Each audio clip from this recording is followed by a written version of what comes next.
नेवासा तालुक्यातील मुकिंदपूर येथील श्रीराम साधना आश्रम रामनगर येथे पुढील महिन्यात होणाऱ्या श्रीराम जन्मोत्सव निमित्ताने रामनगर येथे महंत सुनील गिरीजी महाराज यांच्या प्रमुख उपस्थितीत बैठक पार पडली आहे।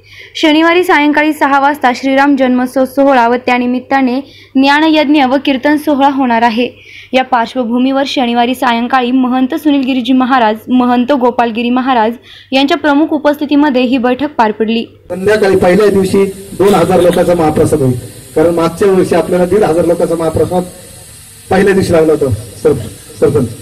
तर या वर्षी 500 लोकांचा आपण वाढीलेला आहे, कारण आता थोडा प्रचार होईनच, आता ये वेळेने प्रचार होणारच आहे। आज जर बैठकीला एवढे तर मग पुढल्या कार्यक्रमाला किती, आणि म्हणून तरी मी फक्त थोडंच केलं बापात, जास्त केलं तर बंद झालं असतं। आणि म्हणून फक्त हे प्रत्येक गावाचं एक प्रतिनिधी दर्दी माणसं आणली, गर्दी करायची असली मग नाही केली असते। त्या ठिकाणी एक आपल्याला ज्यांचं शिवचरित्रकार शिवाजी महाराज व्याख्यान देतात, असे शिवचरित्रकार प्रदीप महाराज नलोरे सातारा यांचं कीर्तन त्या दिवशी होईल आणि 3000 लोकांचा महाप्रसाद त्या दिवशी होणार आहे आणि महत्त्वाचा दिवस। या बैठकीत तालुक्यातील आलेल्या गावातील प्रतिनिधी यांच्या वतीने कार्यक्रम पत्रिका, देणगी पुस्तक यांचे पूजन व नारळ वाढवून करण्यात आला। या कार्यक्रमाचा धर्मध्वजारोहण सोहळा एप्रिल महिन्यात बुधवारी 10 तारखेला महंत गुरुवर्य हभप भास्कर गिरीजी महाराज, नाथांचे 13वे वंशज रावसाहेब महाराज, गोपालगिरीजी महाराज यांच्या उपस्थितीत होणार आहे।